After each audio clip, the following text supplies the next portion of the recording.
What's up, everybody, and welcome to Growing Up Gaming, your weekly podcast where we meet a new person of the internet to discuss their childhood with gaming and how it inspires their lives today.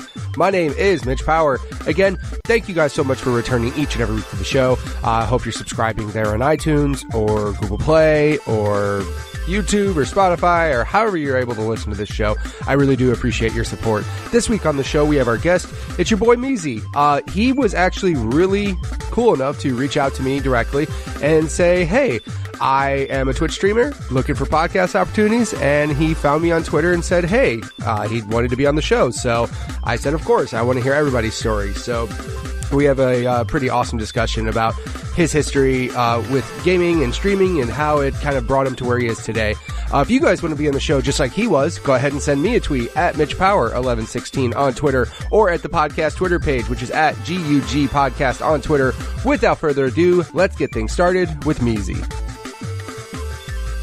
Do you remember what initially got you started playing games? Was it a family member? Was it a friend? Was it some thing you saw in a magazine? Like, what initially got you started? I think I started when I was like 3 or 4, and I didn't really get started by a person or any outside figure. More so over, we just happened to have a PlayStation 1, like the original big gray PlayStation 1 at our house for my dad. And one day, I found out how to put Tarzan in the PlayStation 1 and then started playing Tarzan Jungle Adventure. I don't even remember what it was. It was just Tarzan. It was some side scroller. And that was probably my first little memory introduction. And from there, it just kind of snowballed. I know my mom's favorite memory to tell people is that she would tell me it was time for bed at 4. And she would come back out in the living room at 3 a.m. and I'd be playing PlayStation 1. So then she was like, okay, well, unplug it.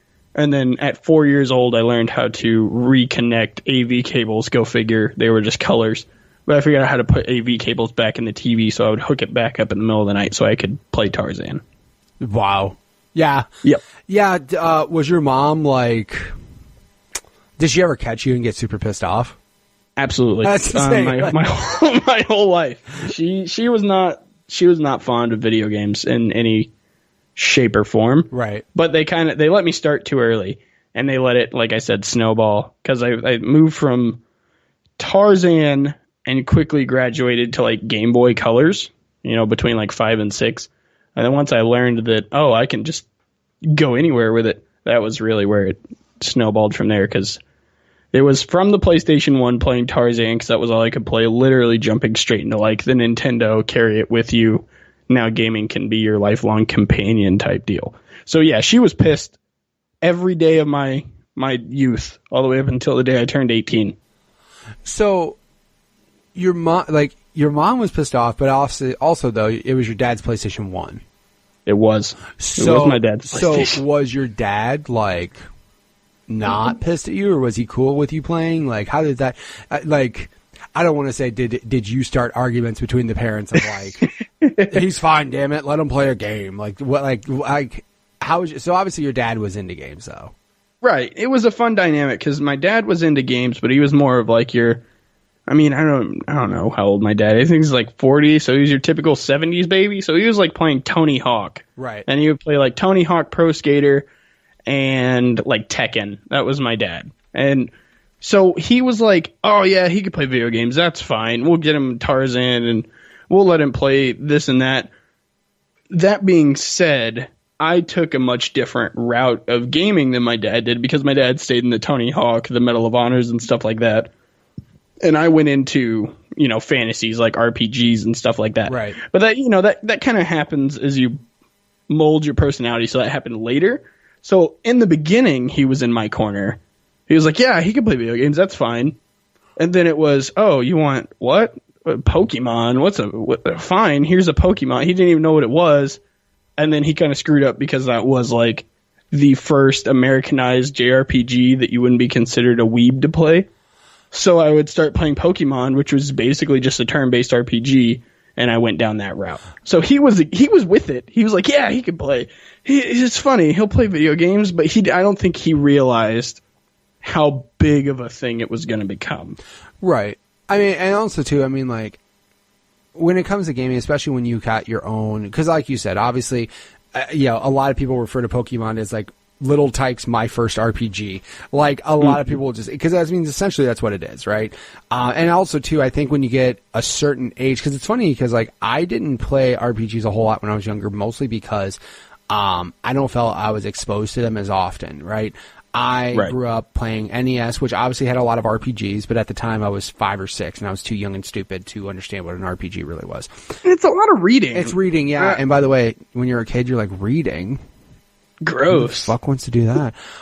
So then, as I was younger though, like I wasn't really caring about those types of games. And then, I got a Sega Genesis, which is notorious for just not having a lot of RPGs at all.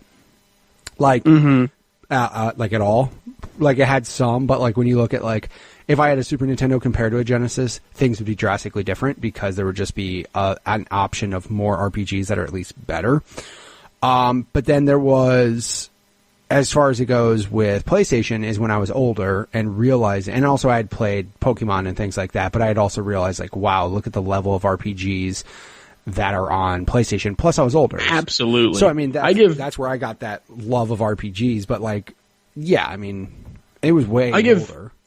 I give Sony the credit of just being the godfather of RPGs. I don't think any other platform or dev has really nailed the RPG element as well as Sony has. Sony has it down to an art. I've never played a Sony RPG or JRPG and felt disappointed. Yeah, I mean, a lot of people, like, I mean, as far as it goes, Super Nintendo had like a ridiculous good amount of RPGs. Like, I still think that SNES Classic is perfect, almost. Like, it's ridiculous, like how many good RPGs are on that console. PlayStation had the most third-party support, I would say, overall, just because, like, Nintendo had it for a while, and then, like I said, when 64 on PlayStation happened, obviously everybody chose PlayStation. As far as a developer standpoint, like, everyone and their mother was like, yeah, PlayStation's the way to go. This is how we're going to do it. Well, if we're going to get into Nintendo's antics, I mean, I could go on all. It seems like, and long story short, and this is a disagreement I've gotten into with a lot of Nintendo fanboys, but don't get me wrong, I've bought almost every Nintendo console. I just see the flaws. Nintendo, in my eyes, has always been like the Billy Mays of the gaming industry, because every time they make a new console that everyone loses their shit about, it's some super gimmicky concept that, under the shock and awe of it being new technology, isn't all that polished. So, like, the 64. Oh my god, it's 3D. Look at all the three-dimensional games. We're going to call everything 64 because it's three-dimensional. We got Mario 64, Kirby 64, Star Fox 64. They blew it out of the water. Right. But then when you go back and you look at these 64 mechanics, the 3D mechanics, they're really clunky. It wasn't that impressive from a graphical standpoint. And then you jump forward to, like, the Nintendo Wii. It was, oh my gosh, it has motion tracking. The motion tracking's not that precise. Oh man, like every time I hear Nintendo's coming out with something new, it's always like a gimmick, like a hook to get you to buy it, and then it doesn't perform extremely well. I think the big thing, and again, to be honest, like with Nintendo and stuff, Nintendo does a lot to push things, but also Nintendo in a way will do their own shit and not care, you know? Like, for example, like with the 64, at that time, a lot of people were still figuring out 3D to begin with. Like, right. That was the generation when everybody was learning 3D. And I still think Mario 64, as far as a 3D game, like, is incredible. But at the same time, though, there was a lot of turds out there. There was a lot of people. I hated it. Oh my god, how could you hate Mario 64? Because I can't beat it. Well, that's your fault, not mine. But no, like, with like, Mario, like, they figured out that, but there were still a lot of people trying to figure it out. And then, I mean, the same thing with the motion controls. Like, they were ahead of their time trying it.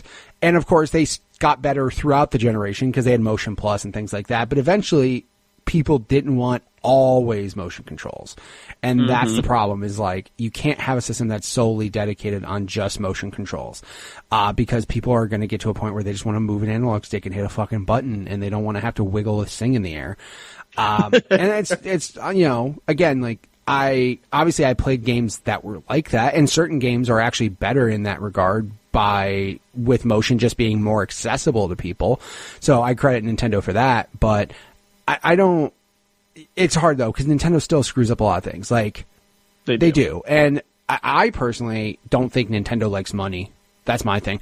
And the only reason why I say that is because some of their business practices, shortage on everything. Well, like the shortage, but not just like, I'm talking like on amiibos, like on limited edition games. Like when they mean something's limited edition, they don't fuck around. It's limited edition. Like, Microsoft people shit on because, they're limited edition stuff.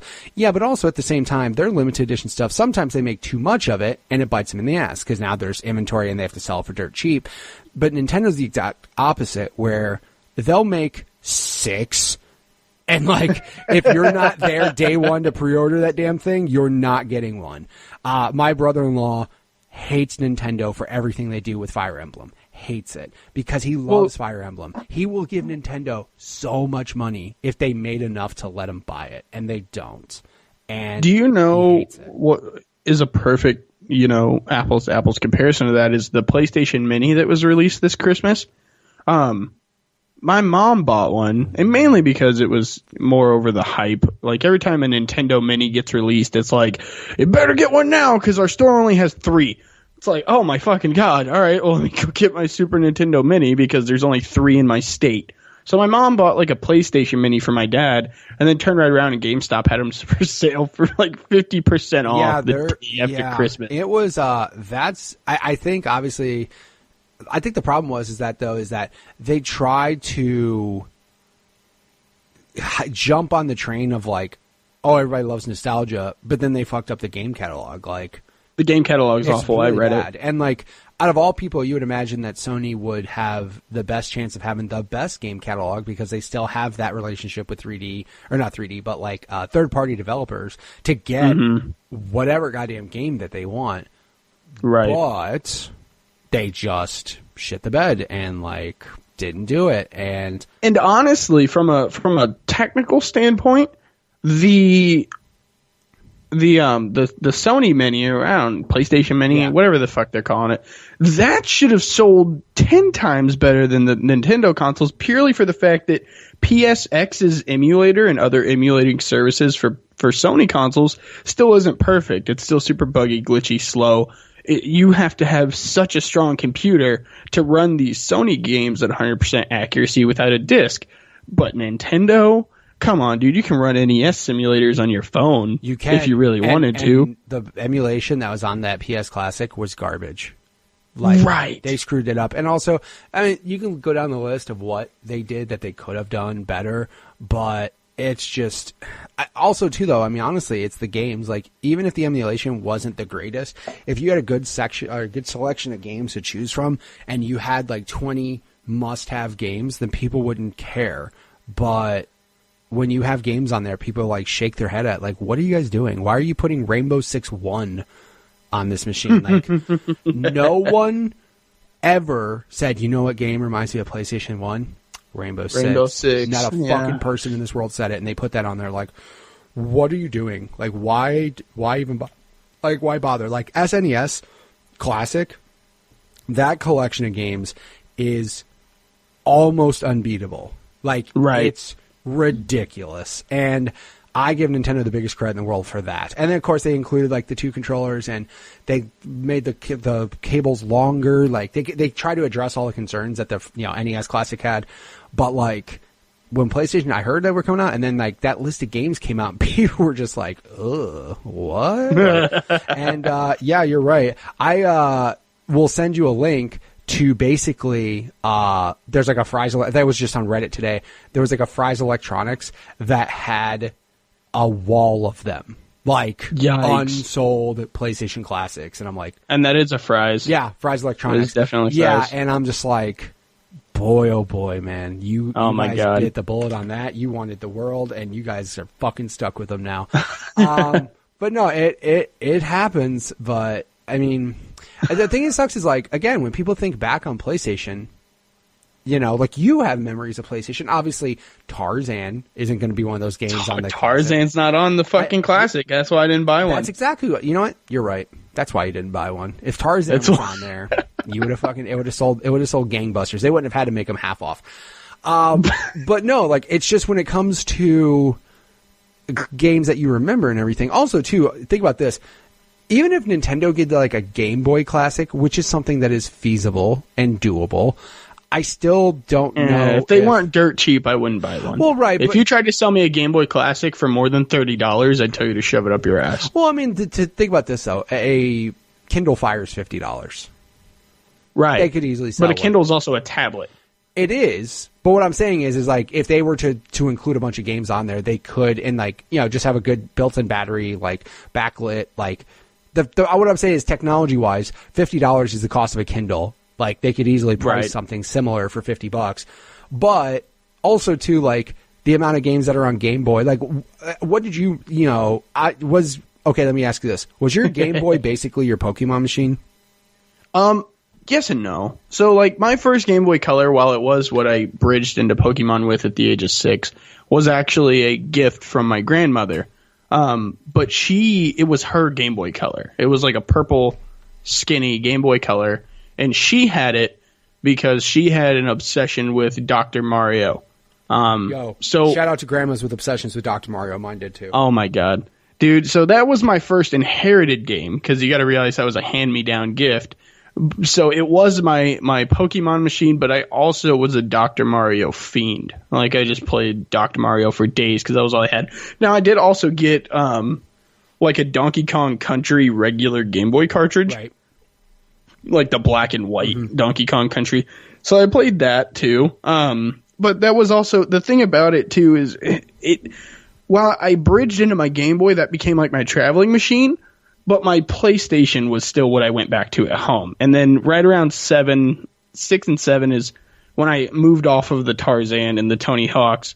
And funny story is I actually played a neighbor's game, a PlayStation 1 game, and it was Star Ocean. It was the first Star Ocean game. Right. But I was 7. Or maybe it was the second one. I don't remember which one it was, but I know it was a Star Ocean game. I was 7 years old, and the only thing I could recall about this game for half of my life was that the opening cutscene was you, a boy. It was number 2. It was you were a boy that went like and touched a rock with your dad, who was like a space captain or something, and you were teleported to this jungle where there was like a blue monkey that was trying to beat up a girl with blue hair.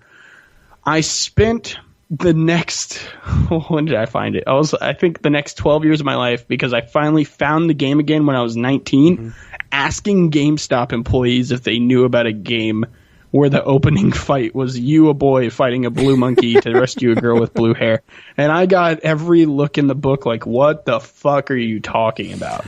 And that was what it was. And then one day I finally stumbled across, like, I was scrolling through a page of top 25 RPGs and saw that scene. And I was sitting in a room with like 3 of my buddies and like literally jumped off the bed. And I was like, that's the game! That's the fucking game! And they're like, what are you talking about, dude? I was like, that's the fucking game! So Star Ocean 2. So I moved with my Game Boy that introduced me to Pokemon. So it was my Pokemon machine. But then I was like, all right, well, I kind of like RPGs. Got through not even the first fight of Star Ocean 2. And then right about there is when we got our PS2. Sony released their next console, and it had better colors, and you had your sticks and all that fun stuff. And then I was more into the Ratchet and Clanks and Jack and Daxters when I was like 8 and 9. Well, also that makes sense.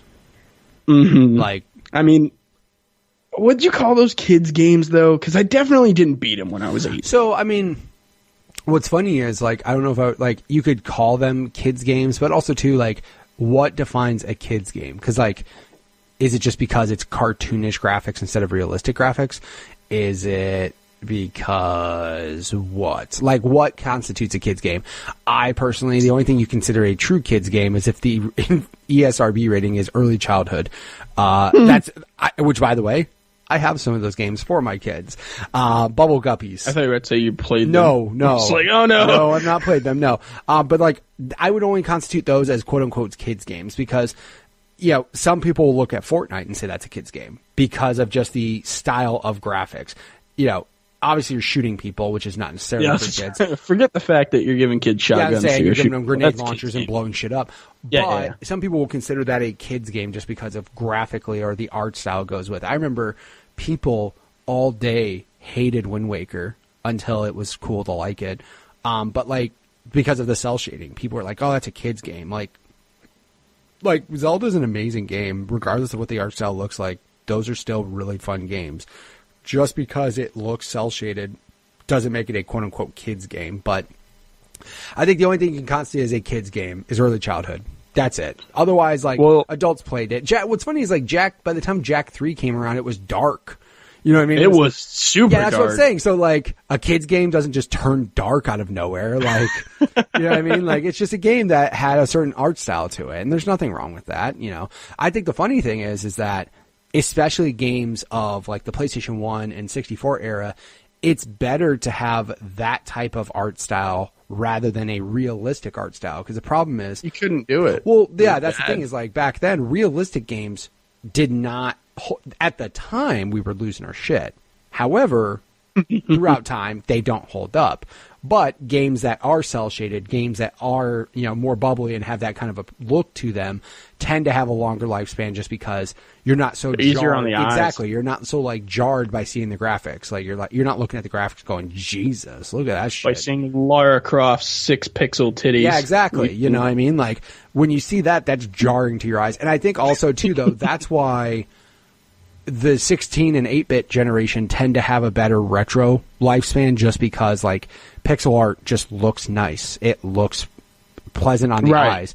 Like it's not as jarring. Like when you look at like, you know, like any of the Super Nintendo games, like they look great and they just have this like that looks way more retro than any PlayStation game does. Like, you know, well, and there's still games coming out now that are done in the 8-bit style. Oh, right. Like there are still people that emulate that, and that's games that are released in 2019 in 16-bit. Yeah, and I'm happy. Like, the best example, obviously, is Shovel Knight. Like, Shovel Knight's amazing, and it's such a good game. And I mean, it doesn't have to be realistic graphics. Like that art style, the gameplay style, it could have been a Nintendo game.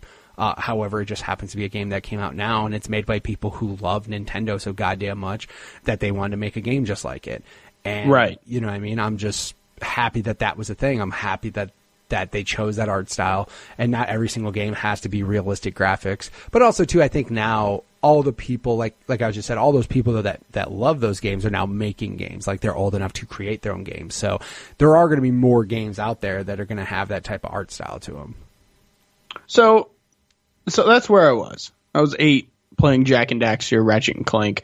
The big one that started to come to light for me then was I started getting watched by a babysitter. So this is like what is 8? You're like in the 3rd grade? So yeah, I was still in Oklahoma. So I was being watched by a babysitter who had Kingdom Hearts, the original Kingdom Hearts on PS2. And absolutely hated Disney. Still do. I can't stand Disney characters. But it had Tidus and Waka in it from Final Fantasy X, and it hooked me in because I knew what Final Fantasy X was from owning a demo disc. By the way, you're going to hear me like go back because there's so much, you know, small games that I can't remember that they connected to it. But I had a demo disc for PS2 when I first got it that had Final Fantasy X, and I loved it. Loved it to death at 8 years old, 7 years old, that I could only play like until Tidus hit the shore, and then I was like, all right, you're done. Go buy the game. But I was 8. So I played Kingdom Hearts at a babysitter's house. I was like, this game's fucking great. But I never saved the game, so every day I would go back. I would just play the tutorial over and over again. Good Lord. The island. I never left the island the entire time. And I did that for maybe 6 months every single day. Jesus. So I was a Kingdom Hearts prodigy, as you can probably expect. Sure. So I bridged into Kingdom Hearts and really liked Final Fantasy. And then, you know, life got jarred a little more by the introduction of the GameCube. I started hanging out at a buddy's house, and he didn't have any Sony consoles at all. He just had his GameCube and his Nintendo 64. So this was like my first encounter with Nintendo's home consoles. I completely missed the Super Nintendo ship. And this was the first time I'd ever seen a 64, let alone a GameCube. Right. So then I moved into Smash. I mean, if you meet a gamer who says that they didn't have a Smash phase, then they're lying to you. Yeah, no. So then, well, at least you hope they had one. Like, if they legitimately didn't have one, then you're like, damn, that sucks. Smash deniers. It's fine. Right. They're out there. So I played Smash for like the next 2 years straight, and then found out that my cousins played Smash. So I was like, well, yes, this is my life now. I'm just going to play Smash Bros. Melee for the rest of my life. So it was Smash. A funny story, when I moved away from there, I actually borrowed his Smash and took it with me. Because I wanted it. I was an asshole. So I played Smash, and then I also played Kirby 64. But the big one that sucked up my time was, did you ever play Sonic Adventure Battle 2 on the GameCube? No, because I valued my time. No, I'm just playing. No, I never got a chance to. Dude, the game itself was great. Like, if you haven't played it, I definitely recommend playing it. It's a great Sonic game. However, there was a side game, which you've had to have seen before. They called the Chow World. Oh, it was basically a pet simulator. Okay, is all it was. I just googled it. Yeah, it looks just like a pet simulator. Like, yeah. The Chow World and Sonic Adventure Battle 2, here's the thing that turned it into a giant time dump. It had everything that would capture a 90s child and never let them go. So you had 3 gardens, right? A hell, a heaven, and a normal.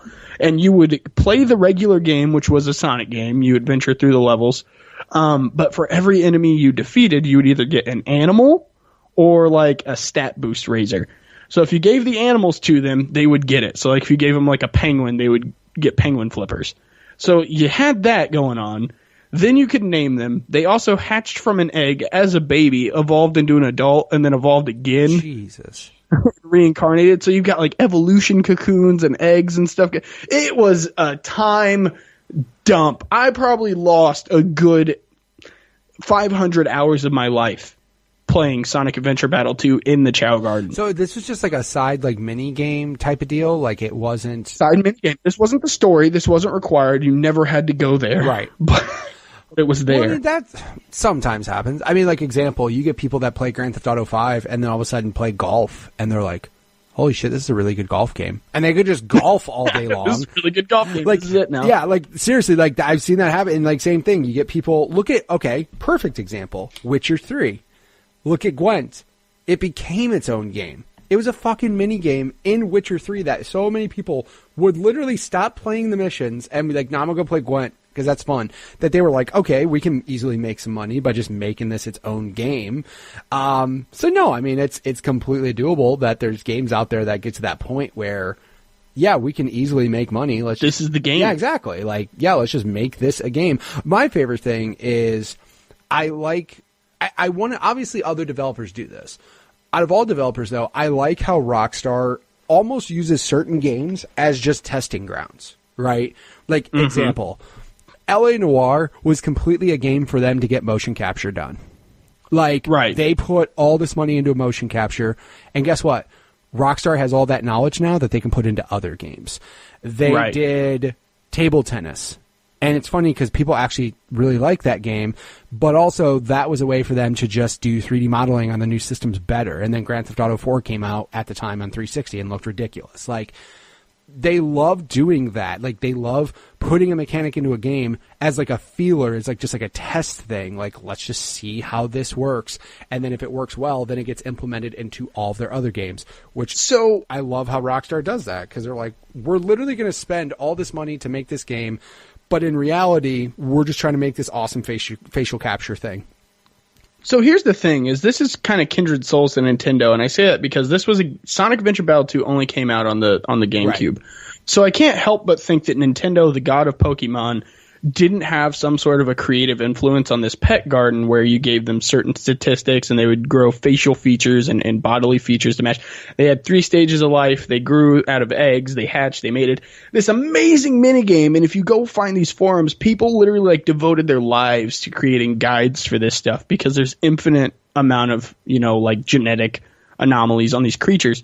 This minigame has yet to return in a Sonic game, no matter how many times the devs are asked, when are you going to bring the Chows back?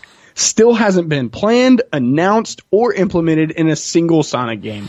And fans are pissed. Then again, fans just want good Sonic games again. That's true. They just want good Sonic. I think they would rather take a good Sonic game first. And then they're like, okay, you guys made a good Sonic game. Cool. Where's the Chows at? But also you have to imagine though, like Pokemon had an influence though on a lot of games. Like how many games came out after Pokemon that had that type of similar thing? You know what I mean? Like, there were so many things out there. I don't think there were a lot. The only real monster games that I can really recall as being big were Digimon, Pokemon, and Monster Rancher.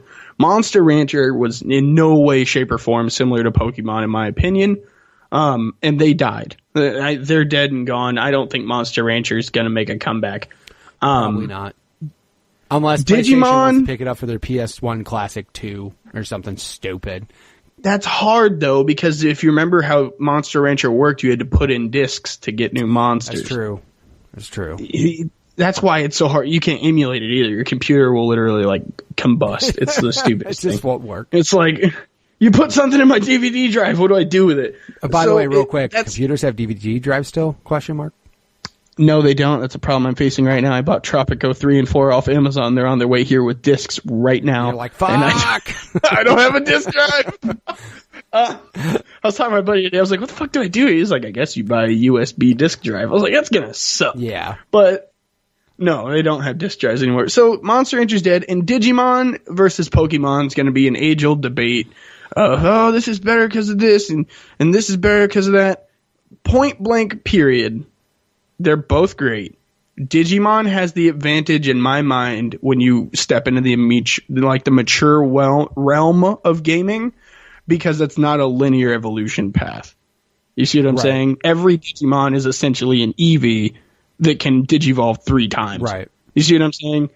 That's the only benefit Digimon has to Pokemon, but those are really the only 3 monster games that I recognize. The only reason I could think that Pokemon would influence this is because Nintendo was like, hey, you know what people love?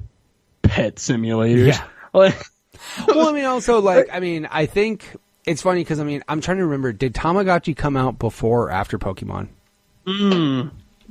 That's a good question. I don't even know. Is there a release date for Tamagotchi? Let me see this. Tamagotchi release date. Well, that's bullshit. There's a Bandai's Eevee/Tamagotchi toys. We don't need that shit. Eevee? Like Pokemon? Yeah, actually. No.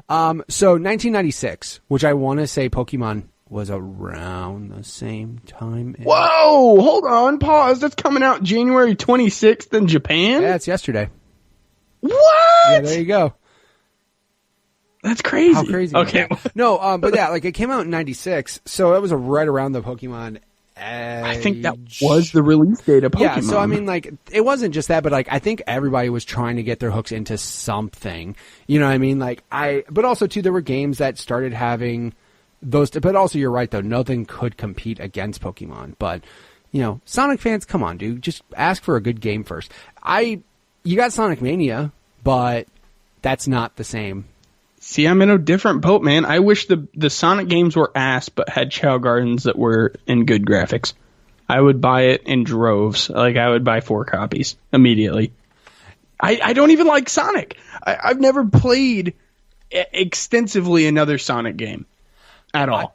I was just infatuated with the Chow Garden. I'm from the old school where I was like, hey, Sonic 1 and 2 and 3 and Knuckles, those are great. That's how I am. I'm still into those. I personally played Sonic Adventure 1 on the Dreamcast at a demo unit, at a Walmart probably, and that's probably about it. I had consoles that could play them, but again, it was just to a point where I was like, I'm playing other shit. I don't really want to go back and play Sonic Adventure and everything again.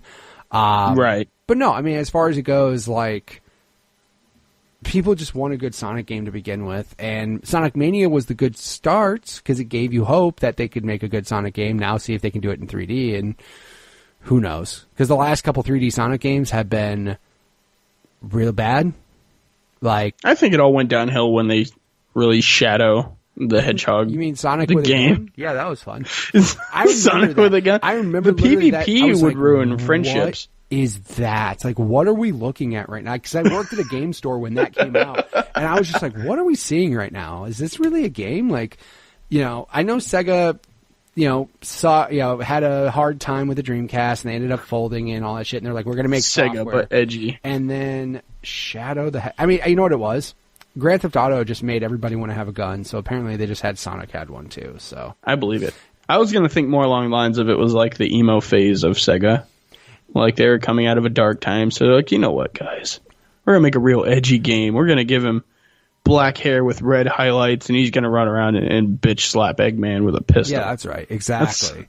That'll show everybody we mean business. Yeah, I think it's funny, though, too, because, like, you get those games that have those types of influences. Like, example, after Grand Theft Auto 3 came out, everyone and their mother's like, how do we copy this? Like, how do we make this game? And then, like, certain games, like, you know, obviously Grand Theft Auto started just, like, evolving to the point where, like, I thought San Andreas was too much. Like, you could... I liked San Andreas. And I'm not saying it's bad, but, like, for example, you could work out, you can eat and get fat, or you can get super swole, or you could do But this. people loved that. People loved it. And also, it ruined some games, because, like, example, Metal Gear 3... I did not like Snake Eater because how they went like nuts. They're like, oh, your rations go bad and you have to do this. And then I'm like, you're getting too fucking into, you know, just stop. But now that's the thing. Now people want your game to be so realistic that we're staring at horse testicles in the Wild West. I get it. I personally don't care if those physics are in the game or not. That doesn't make... It's not like I heard that... Come on, that's the only reason to buy the game. Yeah. Are you kidding me? I look at that game and I go, if that didn't have it... I mean, here's the thing. Even if it did have it and you just didn't share that with me, I'd be cool with that too. I'd be like, all right. I mean, whatever. Again, like, yeah, you get to the point where, like, there's certain levels of detail, but then when it starts to affect gameplay, like shrunken horse testicles don't affect how your game is played. You know what I mean? It's just like a small little detail. But like, what if your horse ran slower? Yeah, if the horse ran slower or whatever. It's just kind of like, I just, when it gets to the point where it's so realistic that it affects the gameplay is the part where I'm just like, yeah, I'm cool on that. Like, well, you want to know what was interesting was, did you ever play, and this was just a test, like I haven't seen this in any other horror games, I'm sure someone else has done it, but have you ever played Alien Isolation on the Xbox One? No. I know the game you're talking about, though, yeah. The Kinect picked up on your noise levels, like in the atmosphere. So, like, if you... game did that. I'm trying to remember. I'm sure there was something, but it was like if you say, like, I was hiding in the locker from the alien, I can't remember its name. I'm not very cultured. I never watched the movies. Right. But like, say I was hiding from it, and you know, my wife opened the door and said, "Hey, what do you want for dinner?" That thing would know where the fuck you were, and you were dead. Yeah, like that. I've heard that happen, but like, there were other games that would sometimes do that. Like the Kinect was one, but like there were games. I think Manhunt for PS1 would pick up like your breathing in a microphone. What? Yeah, like let me see here.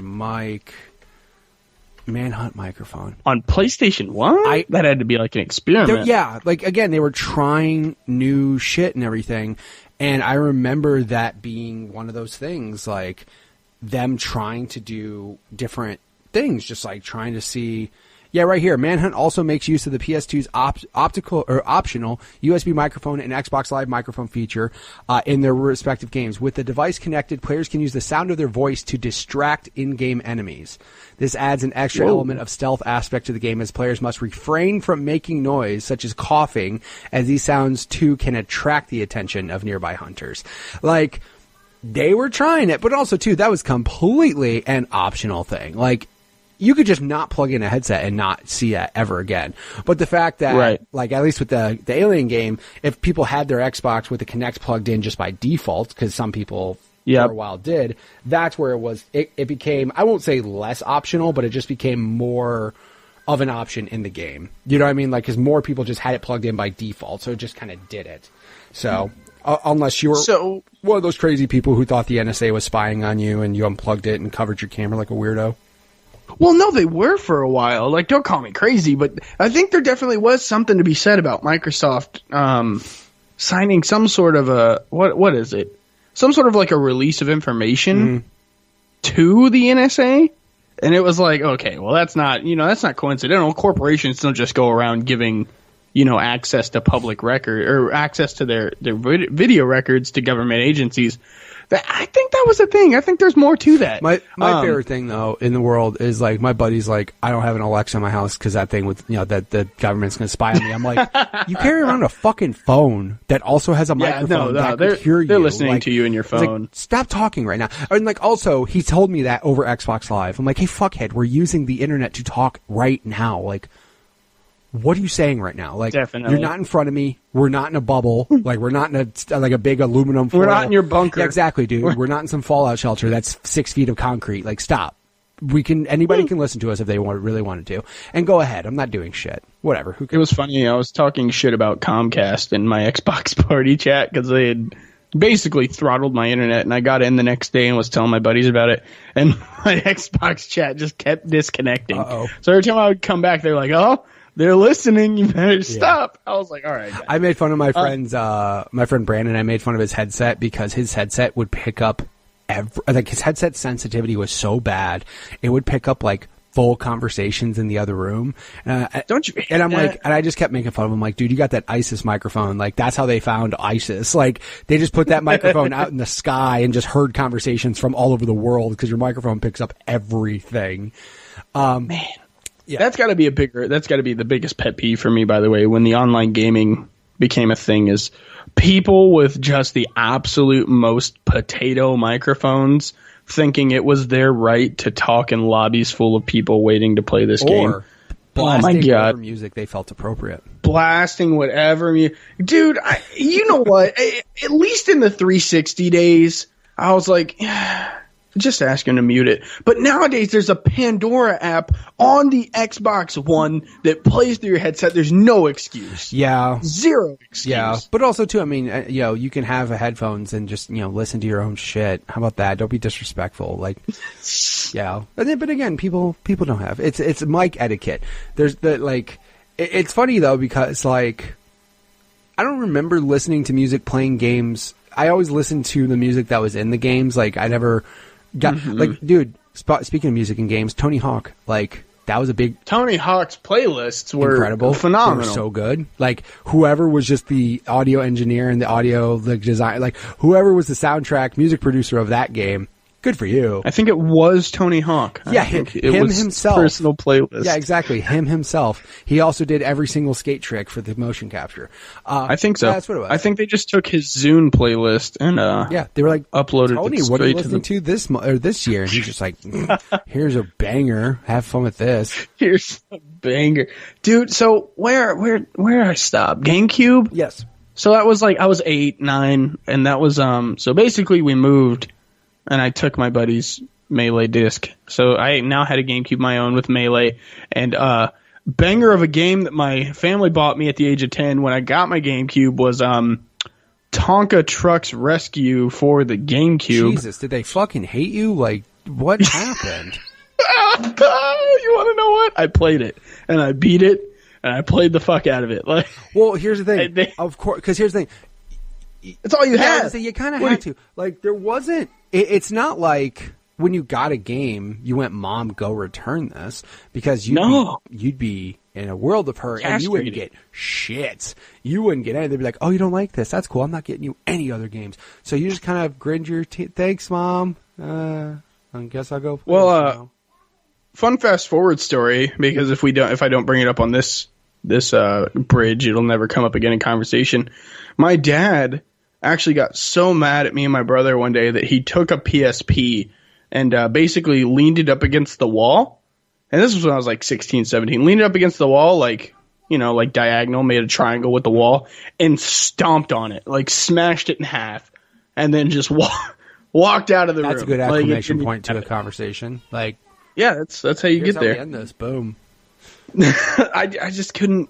I don't know where we're going with that. So basically, you don't tell your parents you don't like something, because then you would probably broke my disc in half. So I played Tonka Trucks Rescue on the GameCube for at least a year. Beat it. Now, I was a master fire cop paramedic guy. You don't even know. Right.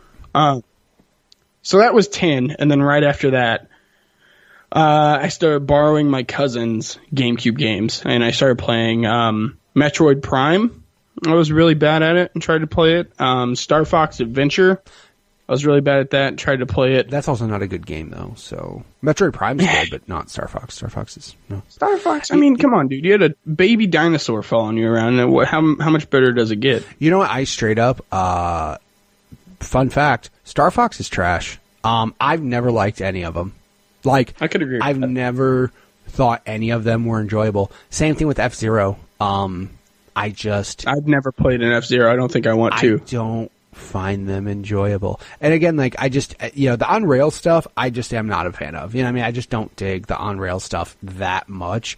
Top-down shooters are okay, like your I would say Galaga in a way, but like, those types of top-down shooters and shit like that, they're okay, but like, I just, for whatever reason, like, people make a big deal of their Star Fox, and I'm just straight like, I don't know what you guys see. Like, I really don't. I never was a Star Fox fan, but the thing that came out of me borrowing games from my cousins, the big one that got birthed was Tales of Symphonia on the GameCube. Fantastic game. Oh my god. So I was 10.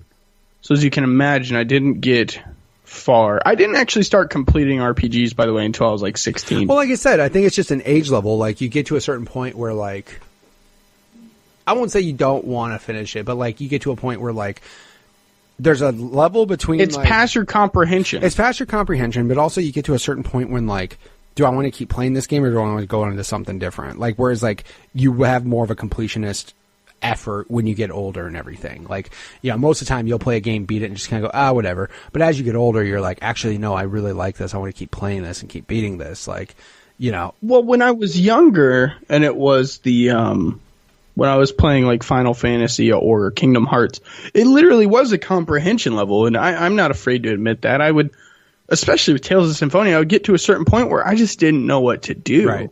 I couldn't figure it out, and it's because I was, 11 years old playing a game that wasn't made for me. Right.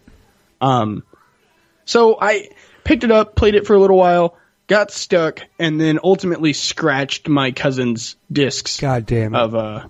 I was 11, I know. Yeah. And then it wouldn't read anymore, so that was the end of that. Dude, have you beaten the game? No, like, and that was the type of, like, at that point in time in my life, I was old enough to work at a game store. Like, I actually worked at Game Crazy, which I don't know if you ever know what that was. I've heard of it. Game Crazy was essentially like GameStop, but it was part of Hollywood Video. So you'd rent movies, but then there was a place you bought and sold trade games, whatever. But it was at that point when, like, I had all three and I was all over the place. But, like, I remember playing Tales and going like, wow, this is a great game. And kind of getting a gist of what it was, and then just moving on to something else. I mean, I never got to the point where I actually finished it. Never because it was a bad game. It was just like, cool. I saw every new game every week. Like, what do you want me to do? Like, right. Like, so I had access to every new game every week. I could rent them for free, however long I wanted to. Like, what the fuck, man? Like, what do you want me to do? So I scratched the disc, ruined them. That ended the period of my cousins loaning me video games. I can imagine why. I mean, yeah, they weren't happy. So then my dad brought home a box of like old games. I don't even know where the fuck he got them, but he brought back like just a box of old used games that weren't in cases. And one of them was The Sims. So we've covered a couple years now. So now I'm about 13. I think I was like in the 7th grade. Right. And it was The Sims prime time. Like, The Sims 1 was all I played all day, every day. And you couldn't change my mind. So I was playing The Sims for a long-ass time. And here's the thing is, right at 13, I was still playing on my GameCube. And I still had a PS2. That was all I had. Even though the 360 was out, my parents weren't keen on buying me the newest consoles for, whatever the fuck reason. Of course. So I got a DS for my birthday that year. So it was all about The Sims. Pokemon Platinum, of course, that never stopped. Right. The Pokemon game progression kept going. I've played literally every single one except for the brand new ones because I don't think they're very good right now. What a shocker! Because no, I think it's and I'm not saying that people who played the original ones all of them don't like the new ones, because I'm sure some do. But like, I felt like they started getting away from the core gameplay, and they were like, now you could dress up your Pokemon. Now you can put them in these pageants, and then they have these other things. And I'm just like, it turned into like side games within Pokemon. And I'm like, what happened to like the badass just raising, catching, collecting, leveling up? Like, what happened to all of that cool shit? Because like now the game is like, and it'll force you to do some of those things within the new games. And I'm just like, I don't want to do this shit. Like, this is dumb. Well, and I stopped at Platinum. But like I said, I played everything up. Right. To Platinum, just in the background because I could travel with it. Right. So I finally got a DS, like a DS Lite, in the 7th grade, and then that was my my traveling companion that for. Amazing, by the way. That DS Lite console. That thing was a phenomenal. monster. With the Game Boy Advance cartridge slot on the bottom, dude. Like Come one on, of the best consoles right there, and it played the Game Boy Advance game so well, and the screen was so bright on that perfect. DS Lite. Like, I've mentioned it before, but yo, that original DS is hot trash. It is so bad. And Nintendo, it hurt your hands. You hurt your hands, and your eyeballs couldn't focus to that dark ass screen. Like, it just sucked. And when that, like, I think the biggest jump Game Boy ever made was from Advance to Advance SP, because that was like completely game changing. Like, battery built in, backlight, boom, foldable design so you don't scratch the screen. Holy shit, this thing is amazing. This is like the best Game Boy. I shattered an SP because I thought it was indestructible. Well, and my friend let me borrow his, and I had an older kid dare me to take a really pointy rock and smack the front of it while it was closed, and it punctured the ink packet. Good job. Did you just have fun breaking shit of other people's, like, what? Like, was that a fun thing for you? Because you're scratching discs and breaking Game Boys and shit, like.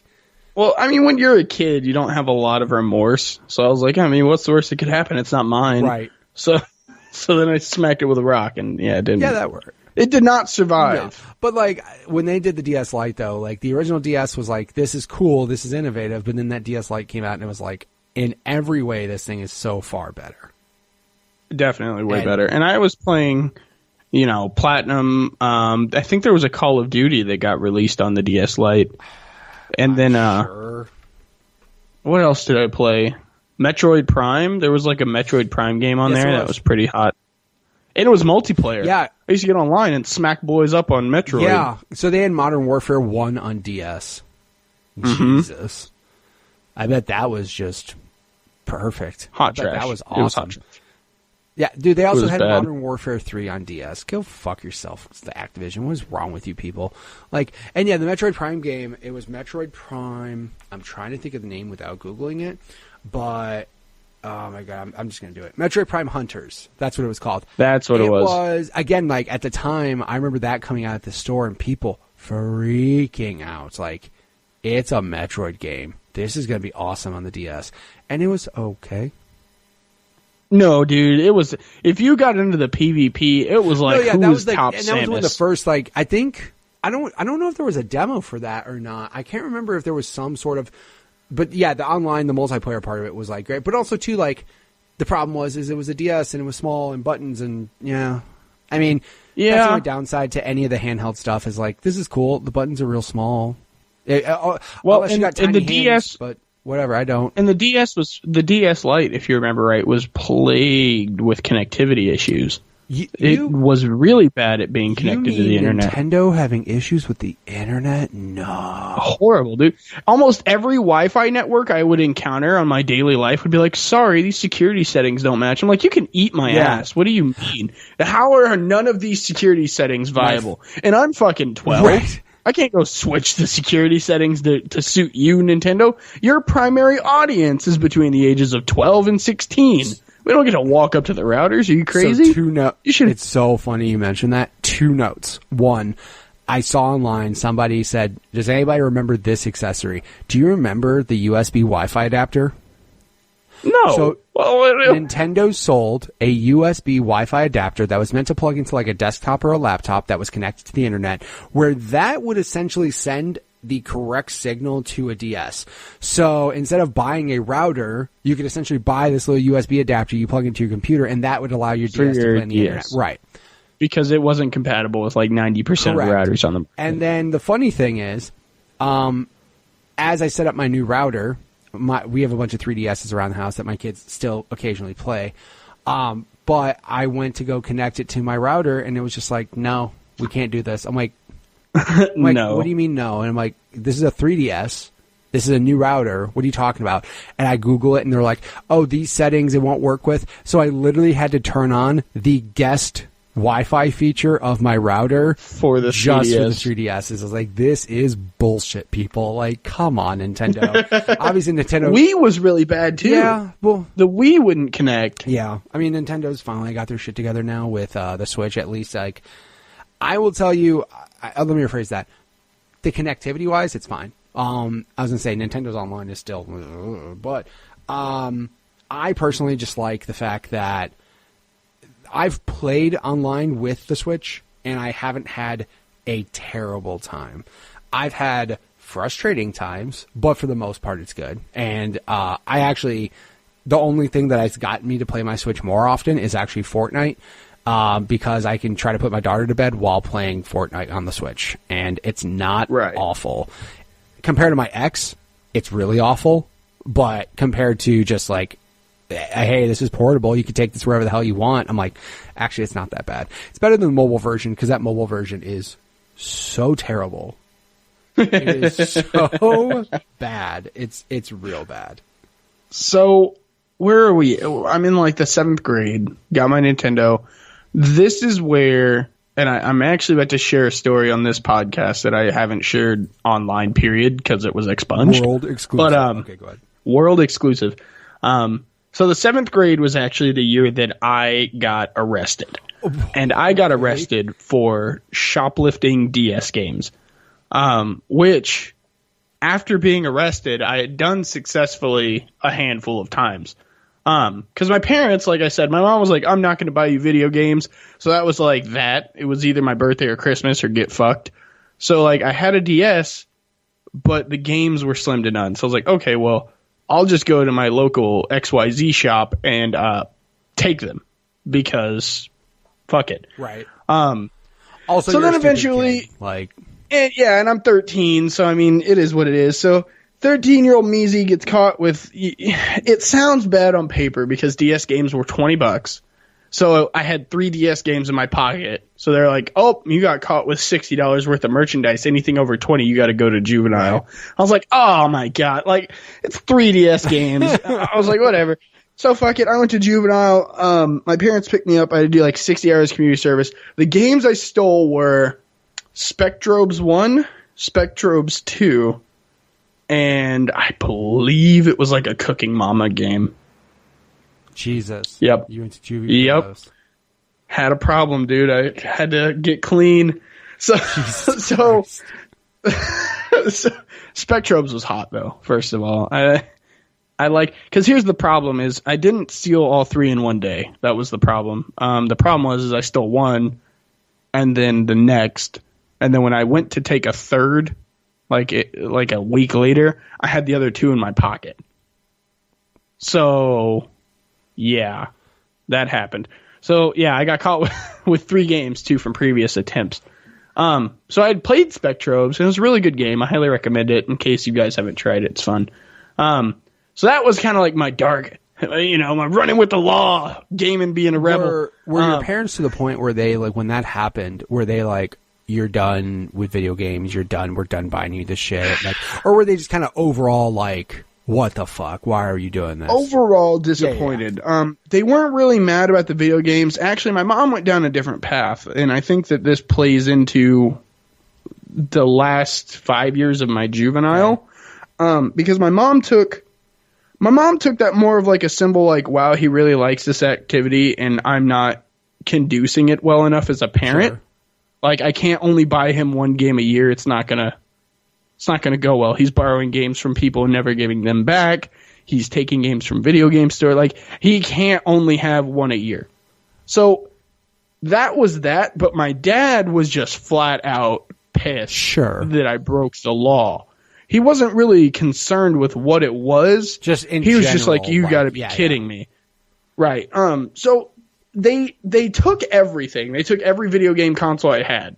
They took everything out of my room. But it wasn't because it was a video game. It was because they took everything because they were just punishing brought joy. Right, exactly. Like, it was TVs, VCRs, DVRs, DS. It was everything. There was nothing in my room. To be honest, like, that makes sense. Like, and to be honest, that's the right thing to do. Absolutely. My dad's whole thing was, he was like, if you want to steal, I'm not going to leave you in juvie because I don't think it'll be hard enough. I'm going to create juvie at home. And they basically took everything out of my room except my bed and my dresser. Funny thing is, my son had the same thing where he was just doing bad in school. He obviously didn't break the law, but he was just doing bad in school. And I was like, you don't realize that, like, there's kids out there who have next to nothing, who bust their ass, and you have all these nice things and you don't give a shit. And he was just missing assignments and just doing bad in school and getting in trouble. And we kept grounding him from things. And then it just got to eventually to a point where I'm like, I'm done with this. And I did what your dad did. I literally took everything out of his room, everything minus his bed and his clothes. I was like, congratulations. Like, this is what you get. And about a month of that, he hated life so much, and it hasn't happened since. So, and it was absolutely warranted. It was, and I am what I am today, an upstanding U.S. citizen and all this and that because of the severe punishment I received for breaking the law from my parents. And then I slowly, of course, built my arsenal back up. It took me a couple months, so it took me from 13 to 14 to start getting my video games back. Mainly because it was really close to my birthday that happened. But around 14, I got my hands on my first ever Genesis. There was one game I would play on the Genesis, and that was Pirates of the Caribbean. Not Pirates of the Caribbean. Oh, it was called Pirates Gold. That's what it was. It was literally a pirate simulator. Yep. I want to say the name. I recognize the name. I recognize the cover now. Oh, my God. It was literally just a pirate simulator on the Sega Genesis, and it was so good. You could swashbuckle and sail a boat, go into ports and sell shit. I was really pleased with it, because you got to think, I'm 14, and this game was what? What would this have been? It would have been like 20 years past its release.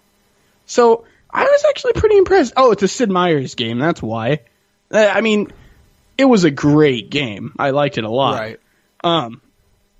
But then, I got all my stuff back, and that was actually the year that I finally sat down and revisited Kingdom Hearts. You'll see a lot of this, like, returning back to shit that I knew as a kid.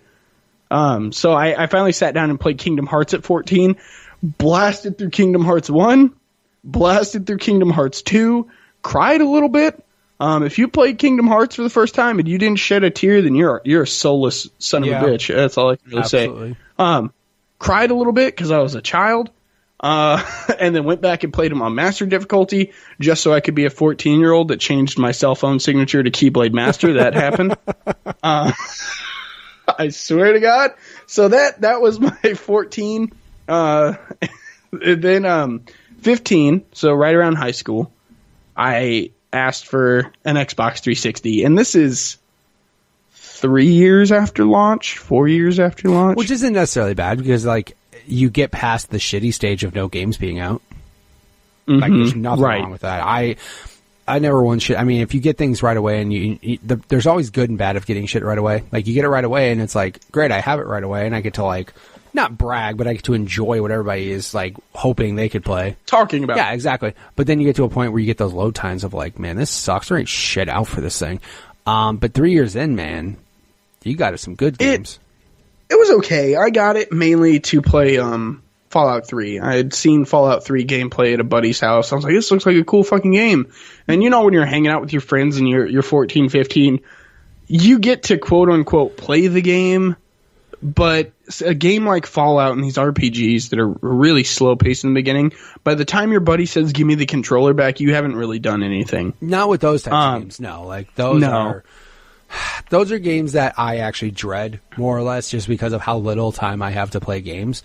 Their time sucks, dude. I need games that, like, dude, if I read a game, if I go online on howlongtobeat.com and I find out a game is 10 hours, I'm so happy. I'm like, yes, I feel like I can do this.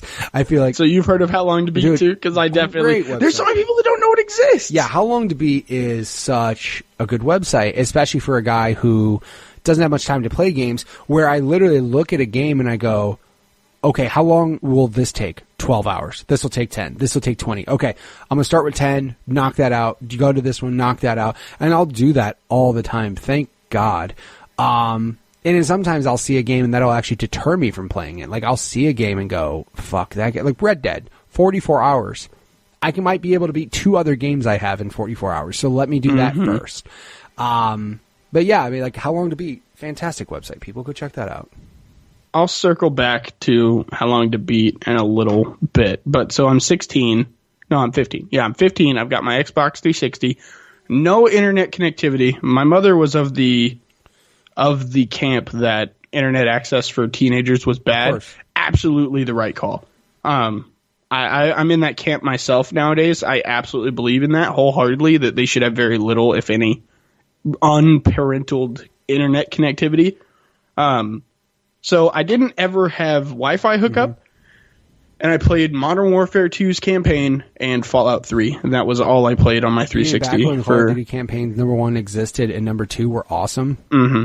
Yeah, dude, I liked it. I liked MW2's campaign. All of the Modern Warfare campaigns were fucking legit because Infinity Ward knew how to do it. Like, they did such a good job. And, yeah, like, now they don't even exist. You know, and let me rephrase that. Call of Duty campaigns don't exist. But no, like, those were great. This was actually the splitting point for me. So 14, 15 is, I started high school, right? This is honestly where stuff besides gaming started to conflict with me because it took up time that I used to give to just, you know, shelling up in the house playing video games. That was going to be like a question I was going to ask. Like, did you ever get in a point in time when like gaming, you didn't really game that as much as you were? It was right there. So I joined the drum line and the Marine Corps Junior ROTC at my high school, which are two very, very time-intensive extracurriculars. Right. So my gaming, and this is where I joined this camp of, okay, so I don't have any time for RPGs. I don't have 35 hours to dump into a Kingdom Hearts game because I like the story. I jumped headfirst into Modern Warfare 2, and it was going over to a buddy's house before band competitions with my Xbox. I'd throw it in a backpack. And this was my best friend, who's still my best friend to this day. I'm not going to say his name because he's weird about the internet. But I'd go to his house because we were both in the marching band, and I'd take my Xbox. He'd hook up his Xbox. We'd hook up 2 TVs. His parents gave him the internet password, and then that's when I was introduced to PvP and online gaming. Which is, especially for Modern Warfare, it was done right. It was so well. Like, it was so good, dude. It was hot seat lobbies with like 40 seconds in between matches. Yeah. Yeah, that's, by the way, people don't realize that's such a big deal. Like, it is. How quick it can is you get such into a big game? deal. Because that's actually one of the reasons why I like Fortnite so much, is because even if you die in a game, you're like, well, that sucked. But guess what? I can literally be back in a game in such a short amount of time. I'm like, yeah, whatever. I'm back in the game. Who gives a shit? So this is honestly, and you'll notice that I've had a lot of stuff to unpack in every year, except for right here. 14, 15, 16, and 17, Modern Warfare 2. Period. Right. There was no room for anything else because that was drumline, ROTC, and then, of course, driving. I became like all about cars when I got my license. And I mean, like, not so much so driving the car because everyone's like, oh, I can drive now. I love cars. I mean, I like started doing engine work, transmission work, and aftermarket work on cars. So that took a new hobby that kind of threw a wrench into things. And then I got a job.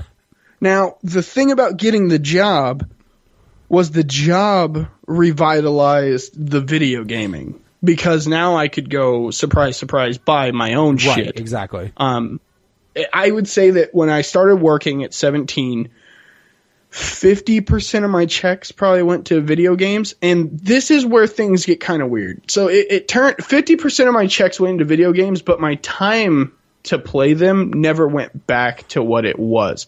So now, in my living room to this day, I have games that I was just buying because I would go to the game store and go, oh, this looks really cool, and buy it. Buy it. I have, so have you ever heard of an app called Play Night? I have not, no. So there's an app called Play Night for PC. So I mean, it's a program, not an app.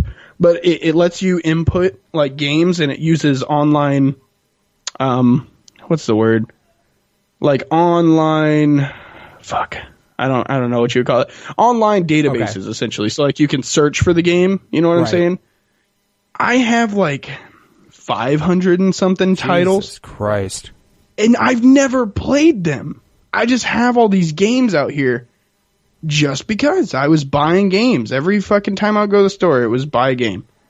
I mean, the problem is like, you get to that point where it's like, there's like a Venn diagram. It's like, no money, all the time in the world to play games. Disposable income, all the money in the world to buy whatever games you want, now no time to play them. It's like, it's hard to find that, like, that balance and everything to get to a point where you could do that, like have the money and have the time to play the games. But yeah, you're like, oh, I bought all these games. Shit, I gotta work. Like, oh, 522 titles is what Playdight's telling me I have. Dude. Don't buy another game for 10 years. Stop. Just play the shit you already bought.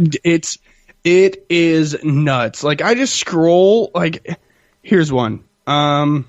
Jurassic Park Operation Genesis on the PS2. Never fucking played it. I have it. I know it's a park building. Right. That's about it. Just Cause 2, Kamen Rider Dragonaut, Wii games, Kingdom Hearts 2.5 that I never played. Games, dude. I just have games. And I'm still buying games. But that was what happened when I got my job. Was I was like, well, eventually I'll be able to sit down and play these. And now I just have 522 games laid around my house. And that's not counting Steam, by the way. I don't count my Steam library. That's probably another couple hundred easily. And I think there's some installed games on my Xbox that I don't have Jesus Christ. on the list. So there was that. And that was right about 17. At 18, when I graduated, I moved away from home, bought I didn't buy anything. I take that back. I did. I bought a PS3. That's what I did. I had a PS2 and I bought a PS3 when I moved out. So then it was just me and my 1-bedroom apartment working my 9 to 5 with, I probably had like 300 titles right about Jesus. then. A PS2, a PS3, a 360, a GameCube, a Wii. And it was just me playing video games every fucking day. That just sounds like a dream come true. Oh, it was great until I realized that like my social life was abysmal. Yeah, like it does not exist. It was done. My social life was getting home from work, turning on my Xbox, and playing Destiny with the group of people that I've been playing Destiny with for, a month and a half. So I was really it turned into PvPs and stuff. Destiny, I wouldn't call it PvP. I didn't like the PvP. It was more like a co-op shooter. And some Diablo and other Xbox titles that I was playing, but it was really around the PvPs. So I had been doing that at around 18, and that was what I was doing because that was my social life, so to speak. So it had to be an online game, otherwise I couldn't play it. Even though everything we've talked about thus far has been like RPG and solo player in nature, and that's what I enjoyed. But because gaming was my social life at 18 and 19, it had to be online or I wouldn't play it. Well, also, too, I think at that time, just online games were getting so goddamn good, and it was that, again, like you said, though, that was your social life. Like, single-player RPGs, you cannot, you have no social life if that's all you play. Right. Like, you just are not conversing with people. If you had a 9 to 5 and came home and just played single-player RPGs, that would be really sad. That would be like, damn, bro. It would. Go out. But I think you'd lose your mind. But the thing is now, as I've mentioned this in the past, it's like, with the internet, it made interactions easier. Example, I've had people say, like, because some parents are out there like, oh, my kids should get out of the house and do things more. What they don't realize is, like, the internet is now readily available to the point where they don't have to leave their house to interact with their friends. They literally, like, my son will get into an Xbox party with his friends, play games, and not talk about the game at all. They just talk about whatever. And they're just talking like they're on the phone, which, by the way, that's what we did. We would just get in a room and bullshit and talk, or we would talk on the phone with our friends. If the internet was around when we were younger, we would do exactly the same thing kids are doing now. We would just be like, no, we're just going to sit in a room. Like, why would I go over their house? I can just talk to them on the internet. I can FaceTime them. I can do all this. Like, and I would say I know that I, for one, as an adult, am doing that. I have several really good friends. I mean, they're not even people I know on the internet anymore. They're really friends. I met a dude named Jake who lives in a state that was catty corner to me. And I traveled for work at a point in time, and I had known Jake for 7 months, and then I just happened to be in his state, and I was like, yo, man, what city do you live in again? And he was like, oh, I live in XYZ city. I was like, dude, I'm 30 minutes away. We need to go get drinks. And we went to a bar and had Cokes and just talked. Right. And that was someone that I met on the internet, played video games with for months on a daily basis, and then just so happened to be in the right proximity that at that point we were already friends, but then that was kind of like the solidifying thing that, like, nobody can say that this isn't my friend. There's no way that anyone can take that and go, well, he's not really your friend. Like, everything that would be check the box to be a friend, you can do online. Well, that's what I'm saying. Now, like, that's the thing, is that it's just so easy to do that online now. Obviously, you still want to have some sort of physical interaction with people just so you're not socially awkward in settings. Like that meet and greet I went to today. I was talking with random people I didn't know, just because, like, you kind of have to you still want to have those types of social skills to just be able to be in a type of environment like that and not just be a bunch of quiet people. But no, I mean, like, I've met people online, and it's funny because I did the same thing you did. Like, I met a guy online, I was playing online, and then I worked at Best Buy, and I was just playing with a bunch of my buddies, and I played with this guy online through them, and all of a sudden he comes up, he's like, hey, my name's Damien. I'm like, he was a new guy. I'm like, oh, hey, what's up, Damien? He goes, actually, you might know me as Musty Rabbit. And I was like, holy shit, bro. What's up, dude? Like, I felt like I knew him immediately. I was like, dude, what are you doing here? Oh, I just got a job. I'm like, that's awesome. Like, that's how I knew him, because we had played games online forever. And then finally he's just like, yeah, what's up? And he introduced himself by his gamer tag. I'm like, this guy. Now I know, I didn't know his real name, but now, you know, I felt like I know him because I had played games with him forever. And this is where that social interaction is super important. And I feel like that's where online kind of helped, because, like, I couldn't play, and this is going to sound wrong, but I couldn't, like, play the games that I wanted to play because I needed that social interaction. I needed to talk to somebody, otherwise I was going to lose my mind. Even though some of the best times I'd ever had were sometimes my friends would, like, come over and I would sit down and play a game like Fallout 3, and my buddies would just sit on the couch. Right. And comment on what the fuck was happening. Right. Well, like I said, that's how I was trying to get to a point too. Yeah, even if you're playing single player games, it doesn't matter. You just hop into a party and talk to your buddies. Like, absolutely. Right. So then I moved back up to, like, I moved back up to the city I was from, because I had moved away. And I moved in with my cousin, like, right around 19. So I moved in with my cousin and her kids so that I could help her pay her bills and stuff like that. So then I started, okay, well, I have a social life, I have a day job.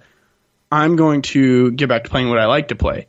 And then I found out that even though I had a social life, I didn't like playing solo player games, mainly for, like, I had this weird thing where, like, if something crazy happened, or, like, there was a crazy reveal, and I would look around and there was no one else there to see what I was seeing at the exact moment I was seeing it, it lost its effect.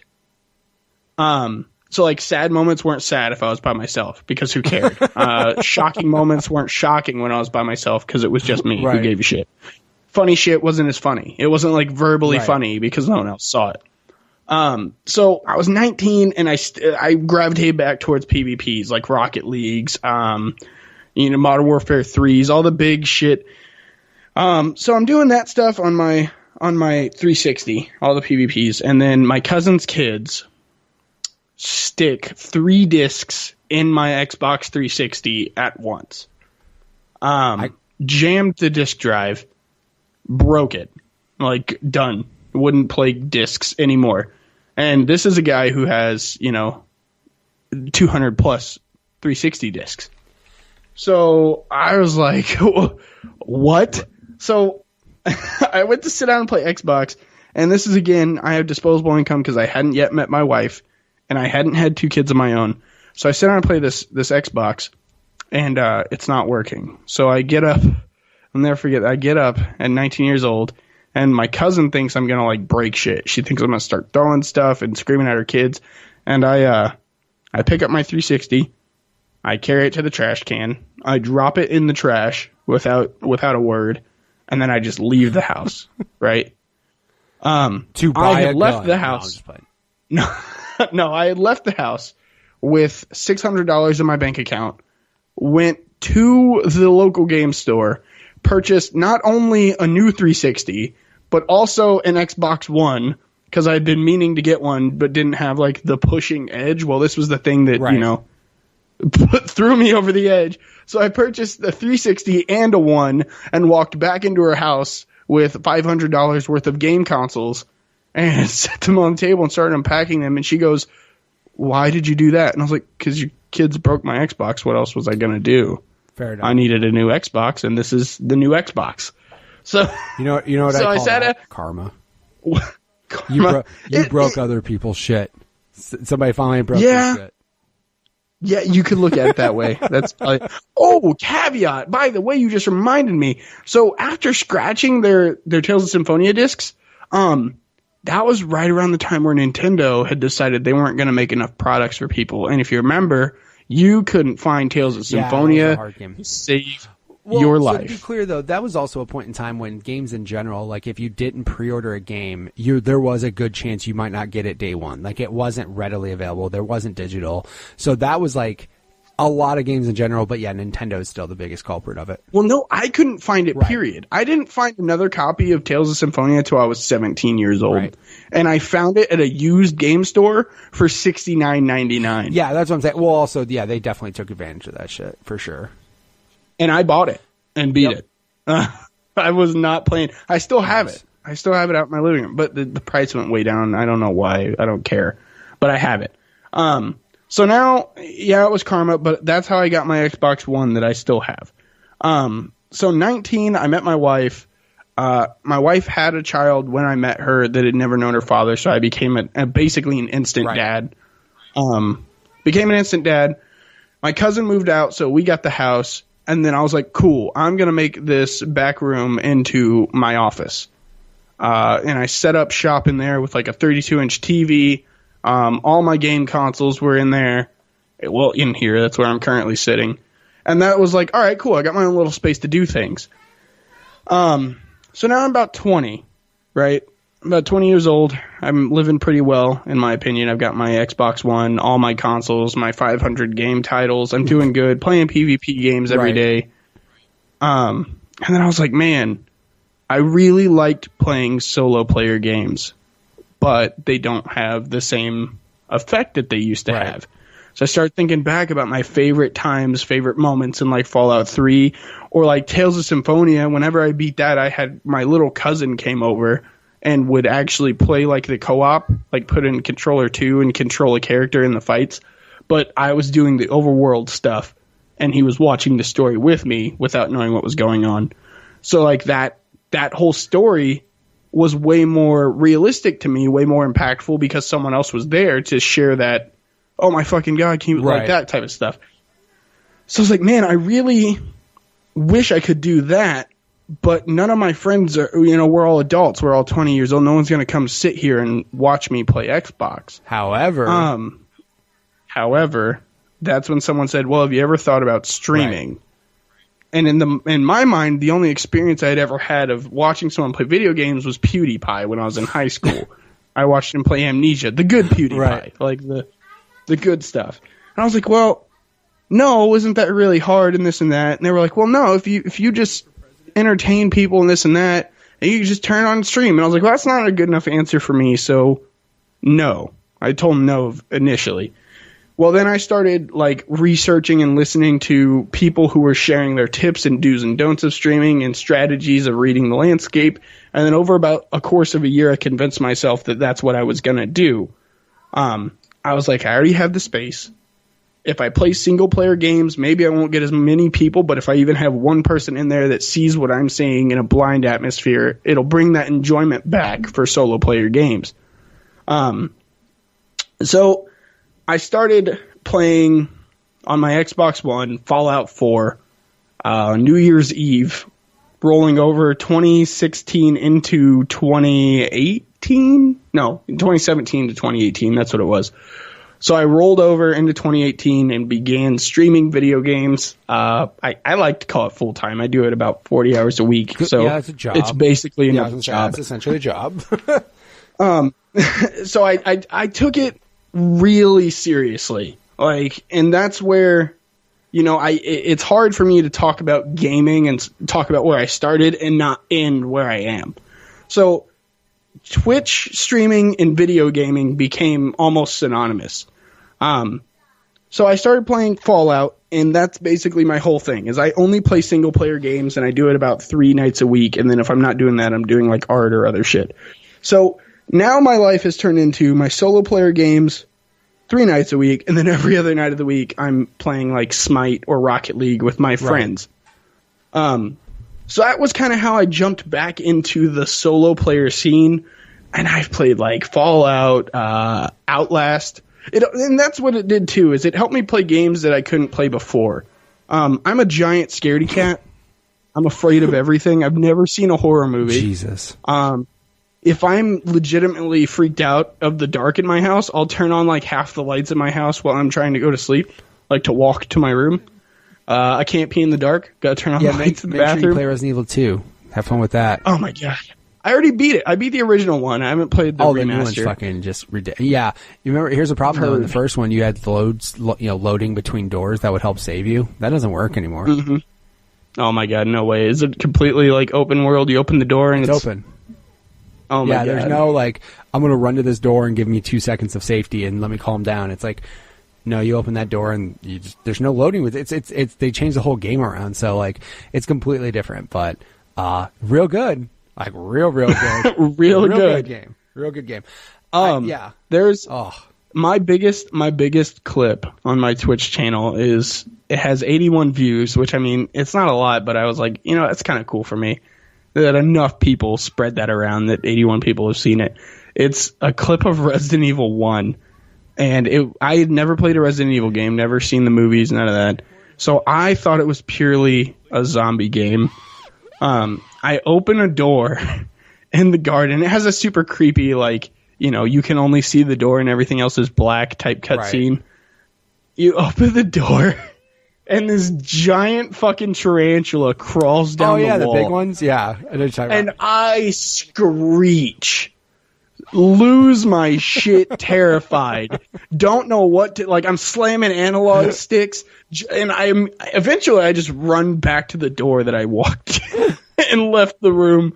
Dude, I was so scared. So that's what it did, is I was like, I can play Outlast now because if there's people here, I won't like hear voices and like I won't be looking over my shoulder while I'm playing Xbox. So that was that. Jesus and Christ. Then that little dipping my toe into Twitch streaming turned into, okay, well, I want all these nice things that make streams look nice, like green screens, fancy computers. Because I started off on my Xbox with a pair of Astros, and that's it. It was just my Xbox, Astros, and a Kinect. And then I was like, all right, well, I want to get a real PC. So I dumped, $4,000 into a PC that doesn't even have a GPU. That's the kicker. Right. It's got like an i7 8700K that's overclocked to some bullshit. I don't know anything about computers. I had a really good friend of mine that built it in exchange for dinner. Okay. So, yeah, I got away with that. It's got like an 87 and then like a Z370 some bullshit Gaming Republic motherboard. It's liquid cool. All the fancy wingdings you're supposed to have, minus the GPU, because I don't need it. I don't game on my PC at all. It's purely here to stream. Right. That's it. And people are like, oh, that was dumb. And I was like, well, you'd be surprised, man. I think that I benefit really well by having a machine that is dedicated to making a stream look good, in comparison to trying to make everything, half-assed so that I could get one GPU and you could have like a ridiculous computer. So it's not like you spent all the money on a hard drive. Like you still have a ridiculously good computer to the point where you could easily add one if you want to, but. And I can, and I plan on it. But the beef I have with a lot of people, and you'll see a lot of people on Twitch that struggle with this, is they'll build a crazy computer. Like, even my computer wouldn't be able to handle this, for instance, I'm about to give you. They build this crazy computer, right? And then they go to play Black Ops 4 on the same computer that's supposed to be processing their stream with a window capture, and it doesn't work. Right. Those games are made to utilize 100% of your power. Right. So if you're playing that game that's using 100% of your power, and then you try to stream on that same machine, not only are you doing everything half-assed, nothing looks good. Nothing's performing good. I've seen people, example, Mighty Mouse, UFC fighter. He literally has a machine that his games run on, and then he runs that into a second computer that streams. And when you tell people that, they rage. I swear to you, they lose their shit. Nice. I don't know why. It runs well. Well, that's the only way to get it to look nice. And when you tell people that, they get mad. Yeah. They're like, oh, I don't want to build a whole new PC. Well, then I guess you don't want your shit to look good. I don't know what to tell you. That's kind of what you have to do. So, right. And there's not to get too far into like Twitch politics, there's a lot of people that they just won't listen to what you have to say. That's just all it is. Oh my! Why does my stream look bad? This is why your stream looks bad. I don't believe you. Okay, well that's the truth. Right. So I'm sorry you don't believe me. I'm sorry you don't, because I had a really good friend of mine who was my friend before I moved to PC, right? And then when I got onto PC, he goes, "Oh my God, your streams look so much better. That's awesome." And then he came to me later and he goes, "My streams don't look good. Can you help me with my settings?" So I go to him without any background knowledge of what his setup is. He goes, "So I'm trying to play Doom on my computer and also stream on that computer." I was like, whoa, hold on. What are you doing? Yeah. Right. And I was like, "Oh, you need a second tower." And he goes, "Bullshit, I need a second tower." And he goes, "How many towers do you have?" I go, "Well, I have one tower." I don't play PC games. And he goes, "Well, then what does yours look like?" And I was like, "Well, I game on my Xbox." Right. And he was like, "So you don't game on your PC at all?" And I was like, "No." He was like, "And you spend all that money?" And I was like, "Yeah." And he was like, "Oh, well, fuck you," and like never talked to me again.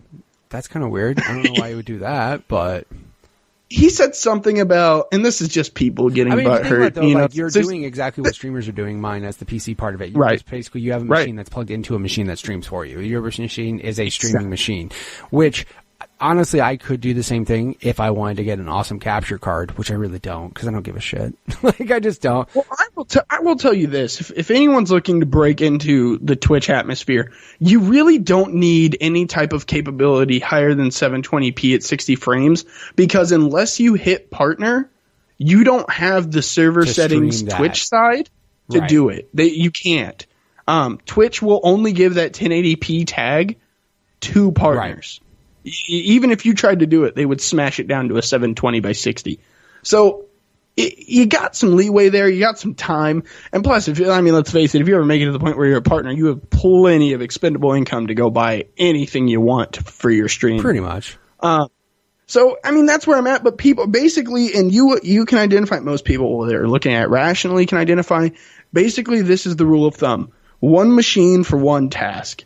If you're streaming, you need one thing to stream it, one thing to play the game. Period. And that's the easiest way to do it. Right. As long as you're doing it that way, you shouldn't have a problem. But also too, if people really want to go nuts with streaming, there's plenty of different things that they can go out there and find to give them full details and everything of how to do it proper. But also too, again, people are trying to make money doing Twitch streaming without spending spending as much money as they have to. So again. Well, and honestly, that's the most backwards train of thought I've ever. If anyone says I'm going to stream because I want to make money playing video games, it's stupid. You should stream, like I've said. And here's the thing: is I'm upfront and honest with anybody who asks me. They go, "Well, why do you stream?" It's fun. Well, it's fun. It's genuinely a hobby. I purely stream because it's more fun when people see the games I'm playing. However, I take it as seriously as I do because I would like it to be at least a part-time income at some point in my life. But that's not, ultimately, if it gets to that point, then cool. My whole goal, I've told people with this podcast, is I had a family member ask, have you made money off your podcast? I'm like, no. My ultimate goal, honestly, if I could ever use my podcast credentials to get me a pass into any con, I would be happy. Like a press pass. Is that a hard thing to do? I really don't know because I haven't tried. But to be honest, even Phoenix Comic Con or something, if I was just hey, I do a podcast on retro games or I'm talking about history of gaming, and I was able to get some sort of pass into a con for free, I'd be like, I won. I'm good. That. I've done it. I've peaked. I'm good. If I ever make money in this thing, cool. But that's never the goal and everything. Well, I would look into some details on that because there's a lot of things that people think are really monumental tasks that honestly, but also the best thing I can honestly say to people is just ask. People are really nervous to ask a lot of hardball questions, but if you've ever seen my screenshots of anything, you see a little Rip It Energy logo on the bottom right of my screen. I reached out to Rip It Energy and said, "Hey, I do a stream on Twitch. Here's my 1 year statistics," which wasn't anything amazing. I think I averaged 7 viewers, but that 7 compared to the 1 from when I started shows his growth on a bar graph. So I showed them this, and I reached out to them on Twitter, and I said, "I want a sponsorship." They hit me back with well, we don't technically do sponsorships because we don't want to be responsible for anything you say. However, we can send you an influencer package. And it had a shit ton of free stuff in it. It had 2 free shirts, hats, sunglasses, a case of drinks. some energy shots, and I was like, fuck Can't complain yeah. about that. I was like, right. And I was like, people were like, oh my God, how'd you do this? And I was like, I just asked. I literally sent an email, was like, hey, I like your drinks. I have people that watch me do this thing. Right. Give me some stuff. Works. And they gave it to me. Nothing wrong with that. People are, and they reply to my tweets. That was honestly the cooler Nice. thing. Yeah, it's always cool when like somebody bigger like replies to a tweets or likes your tweets. Like when I was doing the whole kind of funny stuff and like Greg Miller was liking and retweeting, you know, like I was like, that. dude, fucking Greg Miller just liked my tweet. This is a goddamn good day. I am going to wrap up the show because it is running slightly long. I have one last question for you though. What is the worst game you've ever bought with your own money? Now, granted, you've bought a ton of games that you've never even fucking played. However, no, I have a bad one. I have a really bad one. I would say Fallout 76, but I didn't buy it. I actually had a follower buy it for me just so I'd play it with him. So I can't use that as a scapegoat. Have you ever played The Last Remnant on Xbox 360? No, I have not. It was a Square Enix JRPG that I thought was going to be cool because it was like, oh, Square Enix JRPG. Worst combat mechanics I've ever seen in my entire life. The story was dull as all hell. Your character model, like it was JRPG, but your clothes moved like they were real clothes. So like it hurt your eyes to watch. And it was buggy. It would just crash. It would just crash for no reason. And that was really the worst game I'd ever bought. And it was like $29. I was so mad. See, everybody, that's why I like hearing, because like some people have some that are like, well, that's obvious. But then some people like that one. I knew that was a game. And it's got some trash reviews though. Like, yeah. It's got trash some real bad reviews. So that makes a lot of sense. So, and again, who knows? Somebody may have played the game and liked it, but again, like that's a new thing I'm trying to get out of everybody. Like thinking of like what you actually bought with your own money that you bought and you were like, I made a bad mistake because this game is trash. Dude, if they liked it, that's fine. I couldn't hate them more. I'm here to hurt feelings. That game's so bad. And that's how we'll end things. If people wanted to check you out, where would they go on the internet? Where would they check you out at? So this was actually an awesome milestone that I hit that made me feel like a success. Actually, if you just Google your boy Meezy with no spaces, my Twitter, Twitch, and YouTube will pop up. Nice. So all you have to do is Google your boy Meezy with no spaces, just like it sounds, and I will pop up all over the place for you. Very cool. And I will link everything in the show notes as well. So if anybody wants to check them out on any of those things without going to Google because you're lazy as shit, then I'll just do that as well. So, dude, thank you so much for being on the show. Thank you for sharing all your stories with me, man, and I really do appreciate it. Thanks for having me, man. I appreciate it. All right, and again, if you guys want to follow him on Twitter, go ahead and follow him at yourboymeezy. Of course, he's also at Twitch at twitch.tv/yourboymeezy. If you guys want to be on the show just like he was, go ahead and send me a tweet at MitchPower1116 on Twitter, or at the podcast Twitter page, which is at GUG Podcast on Twitter. Of course, we also have a Facebook group. Go ahead and search up Growing Up Gaming there. A YouTube channel, GUG Podcast. Just search that in the search bar. And of course, the website, gugpodcast.com. Thank you guys so much for returning each and every week to the show. Again, don't forget to share this with a buddy. Have him on the show. Get him to share his stories. If you guys know people out there who have some awesome stories, send them my way, and I'd be glad to have them on the show. And again, reviews on iTunes, I guess that helps. Apparently it does. Like, hitting like or something on YouTube, I think that works too. Whatever you guys want to do, it doesn't matter. I'm just happy you guys are here. Again, thank you guys so much for your support. I appreciate it, and I will catch you guys next week with another new episode. See ya.